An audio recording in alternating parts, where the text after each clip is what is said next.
नमस्कार, जेके प्राइम देख रहे हैं आप और मैं हूं आपके साथ आशा सरमाल। और आज जेके प्राइम में जिस मुद्दे को लेकर बात करेंगे उसमें जल शक्ति विभाग के अंदर जो डेली वेजर्स काम कर रहे हैं उनको लेकर बात करेंगे। आपको बताते चले कि 18 दिन हो गए हैं धरना प्रदर्शन करते हुए, लेकिन अपनी हड़ताल को दिन ब दिन बढ़ाया जा रहा है। इसी पर बातचीत करेंगे और इसी पर बातचीत करने के लिए जो आज पैनल मौजूद है जिसमें कॉर्पोरेटर कांग्रेस से हैं द्वारका चौधरी जी, बहुत बहुत स्वागत आपका।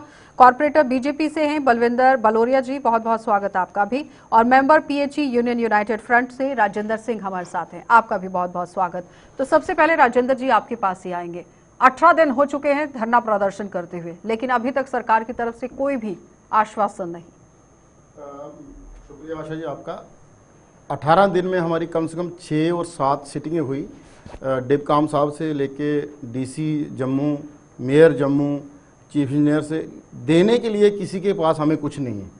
आश्वासन के अलावा कुछ नहीं दिया जाता। तो हम लोगों ने ये कहा कि हम पिछले 25 साल से जितनी भी पॉलिटिकल सेटअप रहा, चाहे किसी भी पार्टी की सरकार रही, हर एक पार्टी की सरकार ने हमें शोषण किया। इसलिए हमें एलजी एडमिनिस्ट्रेशन बहुत सारा विश्वास है। इसलिए हम ये प्रेस कर रहे हैं कि हमारी रेगुलर पॉलिसी अनाउंस की जाए।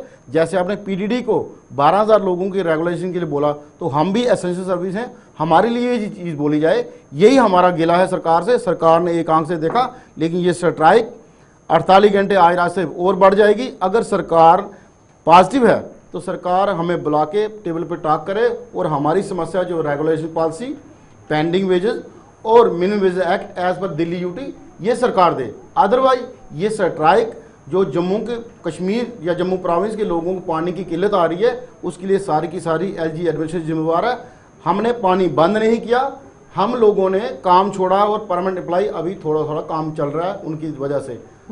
और शायद कल उन्होंने भी एक प्रेस कॉन्फ्रेंस के माध्यम से बता दिया कि हमारे लोग 8 घंटे से ज़्यादा ड्यूटी नहीं दे सकते, क्योंकि ड्यूटी आवर्स जो हैं वो 8 घंटे हैं, उनसे 16 घंटे 24 घंटे काम लिया जा रहा है। आपके पास आएंगे। जिस तरह से आप देखिए सरकार पर निशाना साध रही है यहाँ पर पूरी यूनियन, क्योंकि पीएचई के जितने भी मुलाजिम धरना प्रदर्शन कर रहे हैं वो कह रहे हैं कि सरकार कोई भी मांग नहीं मान रही है, जिसकी वजह से अब खामियाजा कहीं ना कहीं आम जनता को भुगतना पड़ रहा है। बलविंदर जी।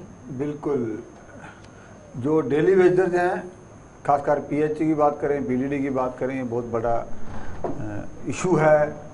लगभग मुझे लगता है कोई 40-42 हज़ार डेली वेजर जो है वो काम कर रहा है। और ये डेली वेजर जो है हर डिपार्टमेंट की, मैं समझता हूँ, एक रीढ़ की हड्डी है।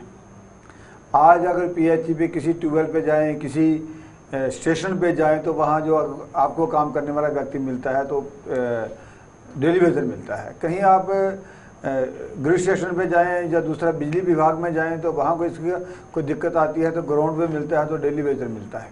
लेकिन पिछले सरकार की कुछ पॉलिसी ऐसी रही कि इनके लिए कोई क्लियर कट पॉलिसी नहीं थी। और पीएचई के साथ तो बहुत ही बड़ा लोगों के साथ धोखा हुआ कि 500 रुपये के मुलाजम, 1500 रुपये के मुलाजम, और 1500 रुपये 500 रुपये लेके वो काम करते रहे और बहुत सारे लोगों की कोई खाता ही नहीं था। लेकिन आज कुछ लोग ऐसे हैं कि 1995 से भी लगे हुए हैं, आज तक वो पक्के नहीं हुए। तो गवर्नमेंट की क्लियर कट पॉलिसी होनी चाहिए थी। कुछ लोगों को रेगुलाइज किया भी है। 2017 में एक पॉलिसी बनी है, उसके तहत भी कुछ लोगों ने लीव दिया है। अभी भी सरकार ने कुछ किया है। मुझे लगता है कि पीएचई के लोग, जिस तरह इनको भी लगता है, उम्मीद है कि बोलेंगे तो शायद कोई उम्मीद की किरण इस सरकार से, ड्यूटी जो गवर्नर है लेफ्टिनेंट गवर्नर मनोज सिन्हा जी, इनसे है। हम भी इनके साथ हैं। आज के डेट में जिस पैकेज पे, जिस सैलरी पे जो लोग काम कर रहे हैं, मुझे नहीं लगता है इससे घर चलता है। बच्चे जवान हुए मतलब कि बलदेव सिंह बलोरिया बीजेपी पार्टी से ताल्लुक रखते हैं और पूरी तरह आप देखिए वो अपनी बातचीत किस तरह से रखते हुए नजर आ रहे हैं। कांग्रेस पार्टी से भी द्वारका सिंह हमारे साथ हैं और द्वारका चौधरी जी से ही बात करेंगे कि आखिर जिस तरह से आप देखिए लगातार सरकार जो है वो अपना पक्ष रख रही है, लेकिन पीएचई के जो डेली वेजर्स हैं वो कहीं ना कहीं सरकार पर भी तंज कसते हुए नजर आ रहे हैं। और नेशनल कॉन्फ्रेंस के साथ आप लोग रहे हैं कोलिशन में, पीडीपी के साथ भी आप लोग कोलिशन में रहे, लेकिन उस बीच में भी इनका मुद्दा हल नहीं किया गया। शुक्रिया आशा जी, आपने एक बहुत अहम मुद्दे पे हम सबको बुलाया है। जी, पिछले 18 दिन से ये लोग स्ट्राइक पे हैं और मैं कहता हूँ कि जी आज की जो सरकार है, ये पूरे का पूरा दोष इनके सिर मैं देता हूँ कि आप 18 दिन का इनका कोई फैसला नहीं कर सके। आज ये लोग आज 25-25 साल से लगे हुए हैं मैं मानता हूं कि कुछ लोग जो 94 के पहले लगे थे उनको रेगुलराइज किया गया था, उसके बाद ये नहीं हुए। और आज पिछले 8 साल से ये भी दूसरी गवर्नमेंट है और इनको चाहिए कि कोई ऐसी पॉलिसी बनाए, अगर सबको नहीं कर सकते तो कम से कम इनका कोई ना कोई जो इनका 7 साल 10 साल के लगे हुए लोग हैं कम से कम उनको परमानेंट किया जाए। और इनका जो पैसा है जिस तरह के इन्होंने जो अपना मैनिफेस्टो बना के गवर्नमेंट के सामने रखा हुआ है, मैं कहता हूं कि उसके ऊपर गवर्नमेंट को गौर करना चाहिए और इन लोगों को रिलीफ देना चाहिए। यही लोग हैं जो हमारे ट्यूबवेल चला रहे हैं। आज मैं अपनी बात करूं तो हमारी वार्ड में 5 ट्यूबवेल हैं, 5 ट्यूबवेलों पे ये लोग डेली बेजर काम कर रहे हैं। और जो 4-5 बजे ट्यूबवेल चलते थे आज 10 बजे चलते हैं। 5 घंटे 6 घंटे वो ट्यूबवेल नहीं चलते, परमानेंट लोग चलाते हैं। जहाँ 5 लोग काम करते हैं वहाँ 1 परमानेंट है, 4 लोग डेली बेजर हैं। और उसकी वजह से लोगों को इतनी ज़्यादा प्रॉब्लम है कि पानी लोगों को मिल नहीं रहा। हम कई बार एक्सीएन साहब से, मैं चेयरमैन जो हमारे वहाँ हेल्थ सैनिटेशन के उनसे भी मिला, मैं मेयर साहब से भी बात की कि गवर्नमेंट से मिल करके इसका कोई सलूशन निकालो, क्योंकि जो पीएचई डिपार्टमेंट है विद इन म्यूनसिपल लिमिट वो आज कॉरपोरेशन के अंडर आ चुका है और इसकी जिम्मेदारी बनती है कॉरपोरेशन की। जो हमारे मेयर साहब हैं या जो कंसर्न इसको देखते हैं चेयरमैन साहब, कि जल्दी से जल्दी एलजी से बात करके इस मसले को हल क्या लगता है कि इस पर आखिर इनिशिएटिव लेने की कोशिश क्यों नहीं हो रही है? पीडीडी डिपार्टमेंट में आपने देखा कि एक सौगात आप लोगों की तरफ से दी गई, लेकिन अभी तक भी उसका फायदा उन लोगों को नहीं मिल पाया है, लेकिन इन लोगों को लेकर अभी तक कोई भी आश्वासन नहीं। अच्छा जी, बिल्कुल आशा नहीं, आशा है इन लोगों को। इन लोगों को यही उम्मीद है कि अगर कोई हमारा मसला हल हो सकता है तो इसी मौके पे इसी सरकार के होते हो सकता है। तो लेकिन एक प्रोसेस है। मैं भी कहना चाहता हूं कि जो एक ब्यूरोक्रेसी है हमारी भारतीय जनता पार्टी का शीर्ष नेतृत्व जो है, चाहे हमारे अध्यक्ष जी हों चाहे बाकी लोग हैं, उन्होंने भी गवर्नर साहब से कहा है कि इनका मसला जल्दी से जल्दी हल किया जाए, इनके लिए एक पॉलिसी बनाया जाए, जैसे पीडीडी वालों के लिए किया है दूसरों के लिए इनको भी किया जाए। मुझे लगता है जल्दी कर देंगे। लेकिन मैं आपके माध्यम से ये भी कहना चाहता हूँ लोगों को कि आज जम्मू कश्मीर में अमरनाथ यात्रा बड़े 2 साल के बाद शुरू हुई है। लाखों यात्री बाहर से आ रहे हैं। कोई ऐसा माहौल भी हम स्टेट में नहीं बनाना चाहते इससे वो भी हर्ट हों। आप लोग आपकी बड़ी जरूरी मांग है, आप करें, लेकिन बलदेव जी यहाँ पर देखिए ना, अमरनाथ यात्रा की अगर आपने बात की है तो रोज एक जत्था यहाँ से रवाना हो रहा है, लेकिन पीडीडी के साथ साथ आप अगर हम पीएचई डेली वेजर्स की बात करें तो 48 घंटे की कॉल उन्होंने और दे दी है। 18 दिन पहले ही हो चुके हैं और ये दिन और भी बढ़ सकते हैं। तो अब इस पर बीच का रास्ता निकालने की कोशिश की जानी चाहिए थी। राजेंद्र जी, अगर इस पर आपका तर्क जानना चाहे, आप देखिए अमरनाथ यात्रा चल रही है लेकिन उस बीच में आप लोगों का धरना भी है, फिर मैं आपके पास भी आऊंगी बलदेव जी। आशा जी, बात ऐसी है कि हम लोगों ने 28 मई को से रात 8 बजे और 29 मई से रात 8 बजे टोकन स्ट्राइक दी थी, तो और हमारी कोई मंशा नहीं थी कि यात्रा तक ये स्ट्राइक पहुंचे। हम लोगों ने टोकन स्ट्राइक दी और उस टाइम हमारे माननीय जम्मू शहर के जो मेयर हैं चंद्र मोहन गुप्ता जी से बात हुई और हम लोगों ने उनके कहने पे उन्होंने कहा मैं आपको 2 या 3 दिन में एलजी साहब से मुलाकात कराऊंगा, और हम लोगों ने उस स्ट्राइक को 12 घंटे का करके एक प्रोटेस्ट प्रोग्राम करके उसको ख़त्म कर दिया उनके आश्वासन पे। और हमने साथ साथ उनको ये भी कहा, उन्होंने कहा मुझे 15 दिन का टाइम दीजिए, 15 दिन में इस मसले का एलजी साहब से मिलकर हल किया जाएगा। तो हमारा ये विश्वास था कि मेयर साहब का जो इनिशिएटिव उन्होंने कहा था मैं आपकी फाइल पकड़ के आपके साथ चलूँगा, तो बींगे लोकल जम्मू तो हमें भी उन पर विश्वास था। तो क्योंकि उससे पहले भी 11 नवंबर 2020 को बीजेपी के स्टेट प्रेसिडेंट रविंद्र रैना जी और हमारे माननीय सांसद श्री जुगल किशोर शर्मा जी हमारे साथ गए थे और एलजी साहब के समक्ष ये बातचीत हुई थी। उन्होंने कहा था कि डीडीसी इलेक्शन के बाद आपका रेगुलेशन प्रोसेस स्टार्ट किया जाएगा। उस बात को भी 2 साल हो गए, उसके बावजूद हमने मेयर साहब की बात में विश्वास किया, लेकिन 15 दिन बीत जाने के बाद भी कुछ उसका हल नहीं हुआ। तो हम लोग परेशान हुए, तो एक मीटिंग सभी डिस्ट्रिक्टों को बुलाई। तो 22 जून को हमने ये रात 8 बजे शुरू किया, यात्रा 29 जून को शुरू हुई। अगर सरकार चाहती तो 3-4 दिन में इस मसले का हल करके हमारे साथ नेगोशिएशन करके एक अनाउंसमेंट कर देते कि आपका काम जो है हम रेगुलर प्रोसेस जो है बलदेव जी, आखिर इस पर ध्यान क्यों नहीं दिया? क्या नहीं, मैंने आपको वही कहा कि जहाँ तक भारतीय जनता पार्टी का सवाल है, इन्होंने खुद ही कहा हमारी पार्टी लगातार गवर्नर एडमिनिस्ट्रेशन के साथ टच में है, गवर्नर साहब के साथ भी बात कर रही है कि इनका मसला जल्दी से जल्दी हल किया जाए, हम लोग इनके साथ हैं, इनकी समस्या के साथ हैं।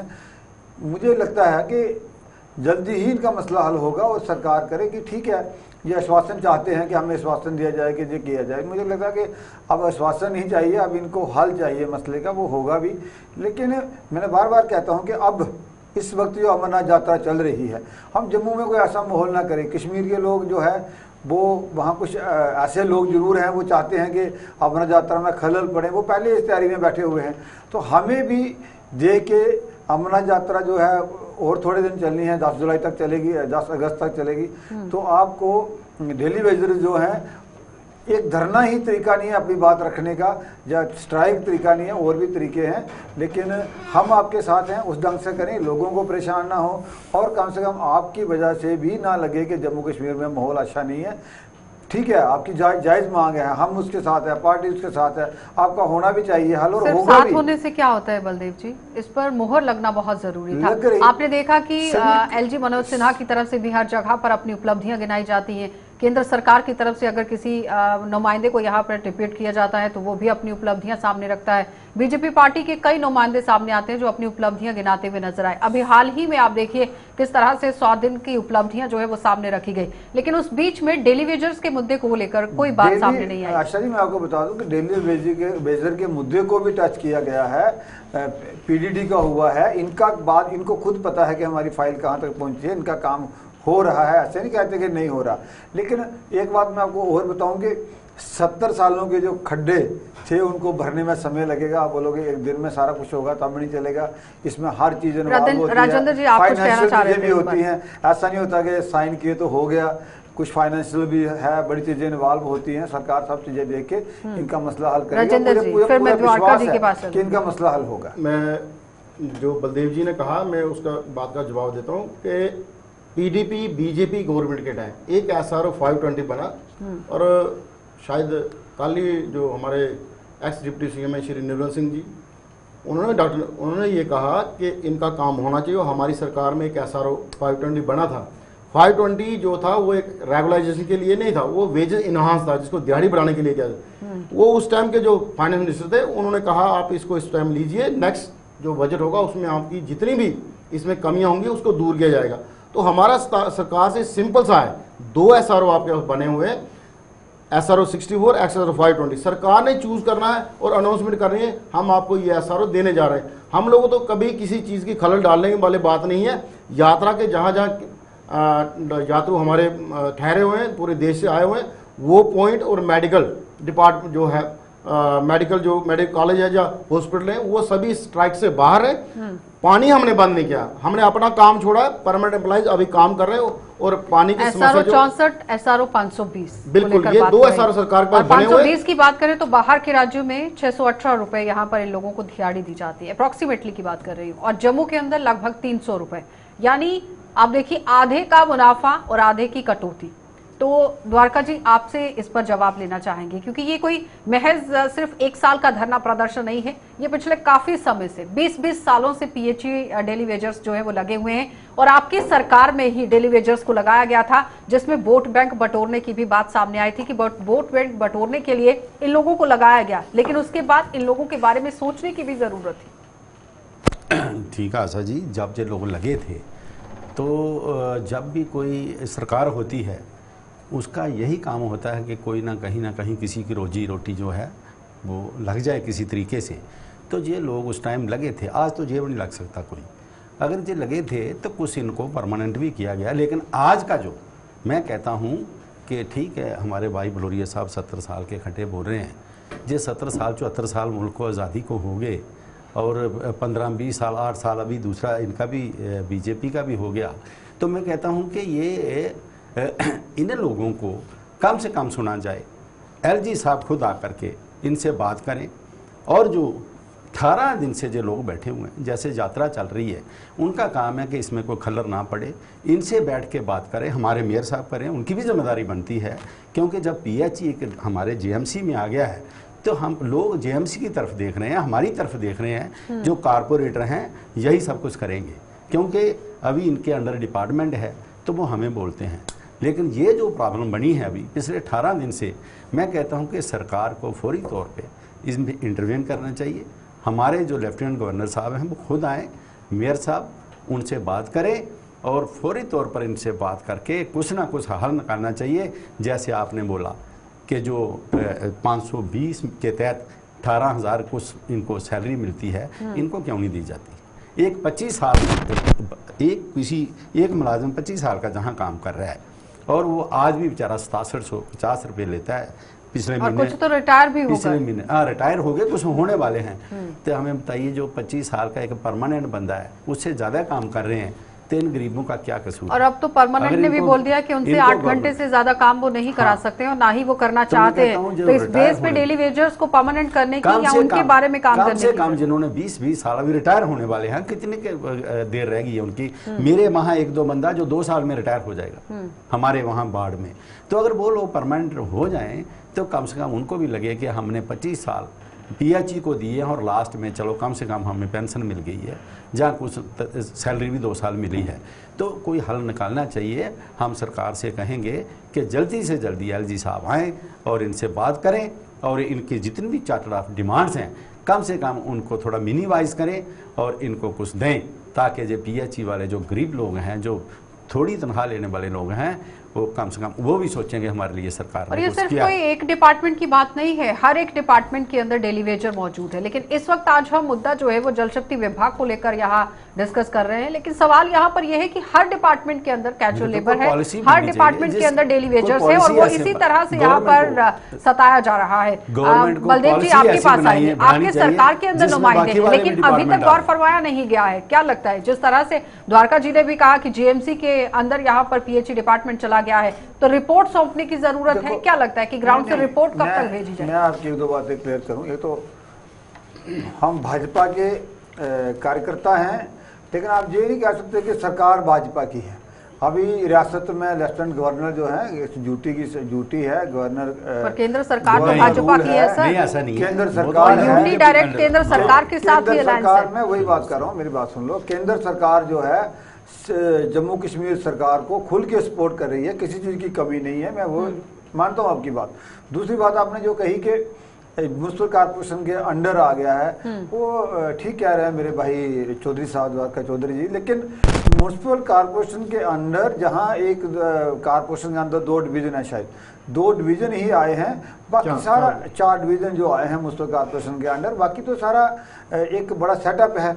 और मैं आपको बता दूं कि PHE डिपार्टमेंट ही ऐसा है, मेरे मित्र द्वारका चौधरी भी सहमत होंगे, इतनी बुरी हालत है, इतना इंफ्रास्ट्रक्चर फेल है इनका कि इनका पता नहीं पाइप कहाँ है।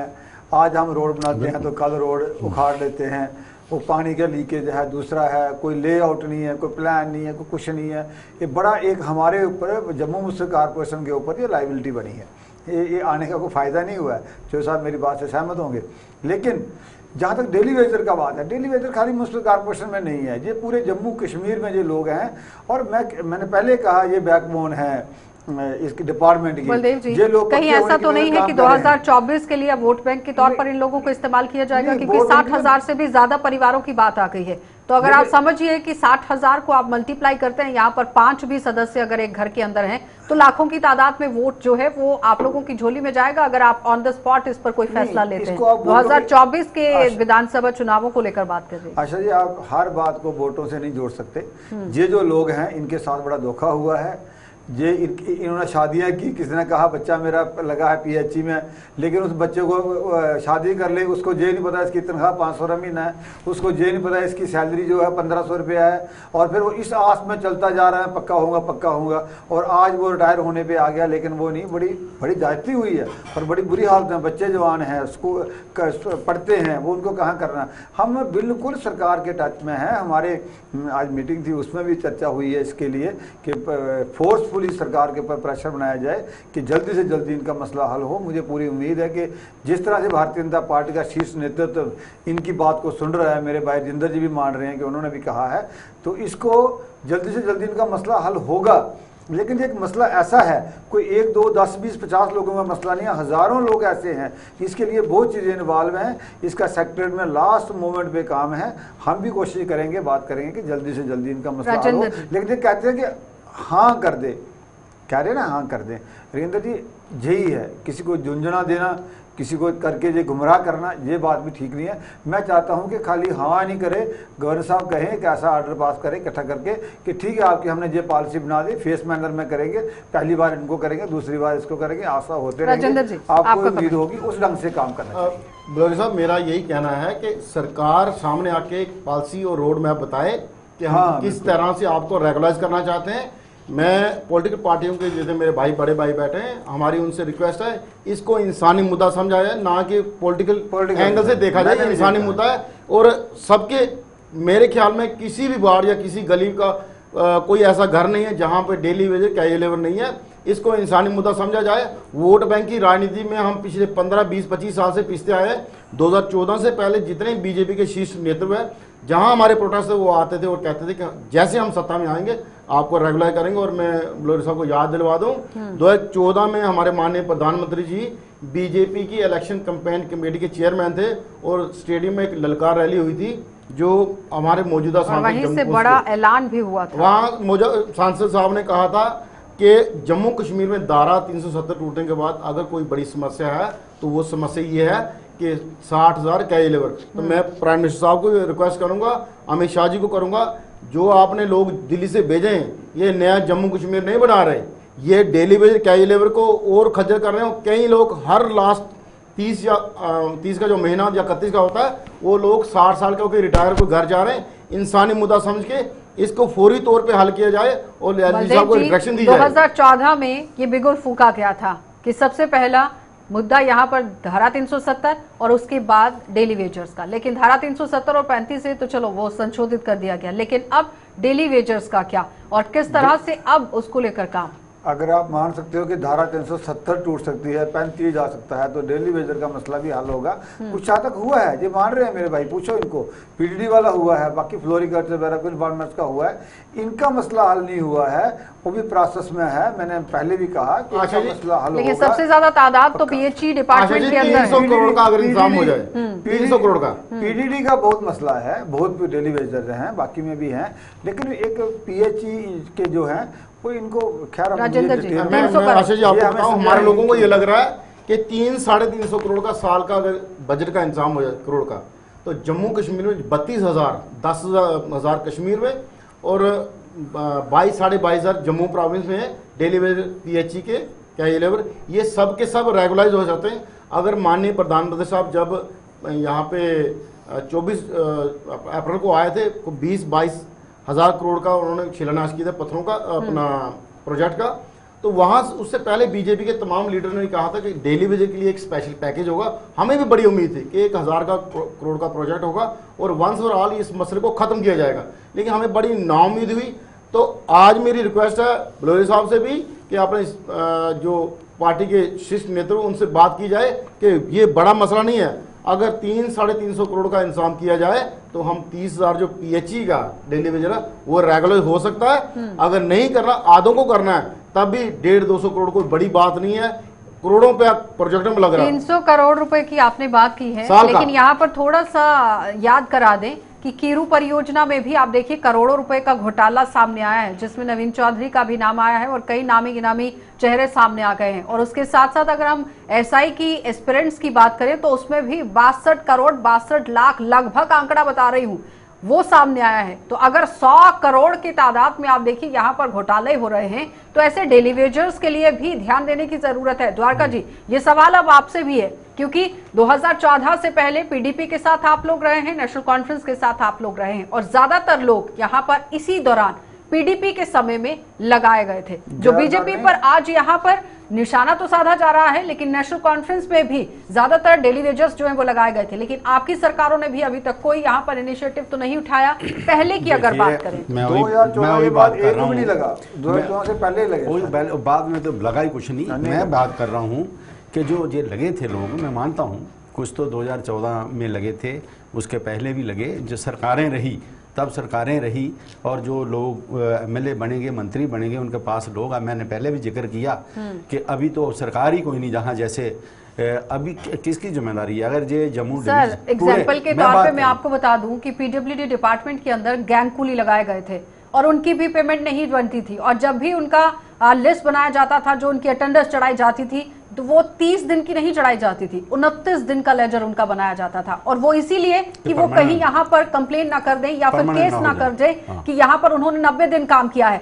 यानी कहीं ना कहीं घोटाला डिपार्टमेंट के अंदर भी हुआ है, और डिपार्टमेंट के अंदर अगर घोटाला हुआ है तो उसके जिम्मेदार सरकारी नुमाइंदे थे, क्योंकि उन लोगों के घरों में ये लोग काम करते थे। देखिए, ये जो पूरे जम्मू डिवीज़न के लोग आज जो हैं ये कर रहे हैं, जहाँ बनाल तक जो स्ट्राइक हो रही है, मैं मानता हूँ कि जम्मू म्यूनसिपल कॉरपोरेशन के एरिया के बाहर भी लोग कर रहे हैं, लेकिन आज के वक्त में यहाँ पे इलेक्टेड बॉडी जो है वो सिर्फ कॉरपोरेशन है, जहाँ फिर पंच सरपंच हैं, एमपी हैं। लेकिन ये एमपी लोग आज तक चुप हैं। उनको चाहिए था कि इसकी बाहर आते, इससे बात करते कि हमारे इलाके के लोग हैं, जो हमारे जहाँ पे दोनों एमपी डॉक्टर जितेंद्र सिंह जी है जो पीएमओ हाउस में इंचार्ज हैं, और दूसरी तरफ हमारे यहाँ जुगल जी हैं, ये इन दोनों लोगों की जिम्मेदारी थी।